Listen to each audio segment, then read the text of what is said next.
Russian terror of civilians continues. Thousands of Shahed UAVs are launched against Ukrainian civilian targets every month, making it extremely difficult to sleep at night, as air raid alarms don't go off in Kyiv and other cities of Ukraine.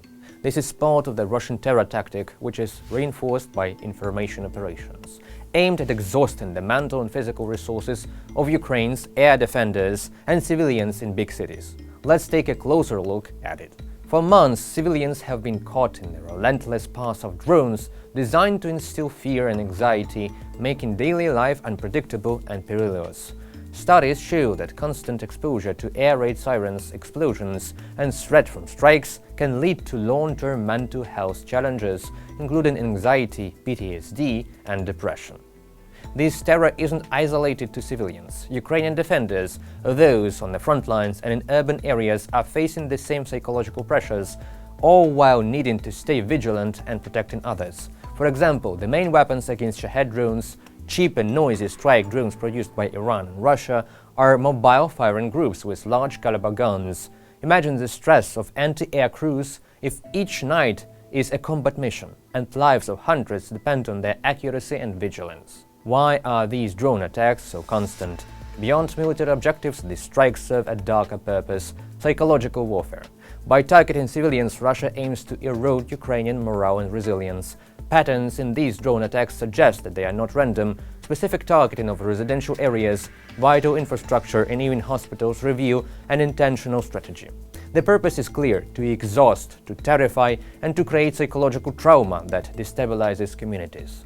There's a UNESCO World Heritage Site in Kharkiv, the Держпром skyscraper, one of the first multi-story contemporary buildings back in the whole of Soviet Union, when Ukraine was under Red occupation, and a Russian glide bomb hit it a couple of weeks ago.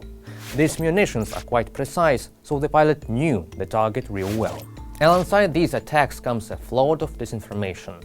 Russian media and social media accounts affiliated with the Kremlin often claim these strikes are military necessities or worse, accuse Ukraine of staging or exaggerating these events.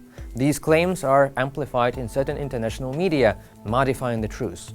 The goal here is to sow doubt in international audiences about the legitimacy of Ukraine's suffering itself, spreading the talks of imminent peace and capitulation further to the West.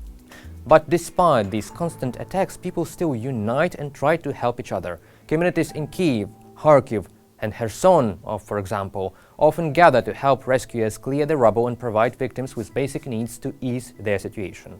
This is a method to cope with stress, because humans are social beings, after all, and uniting usually helps to cope with stress.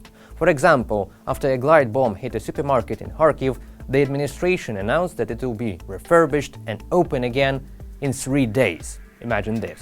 Drone and glide bomb strikes are more than just a tool of warfare. They are a deliberate attack on the mind, on the spirit, and on the unity of our people. By understanding and exposing these tactics, we arm ourselves with truth and stand resilient in the face of psychological and information warfare.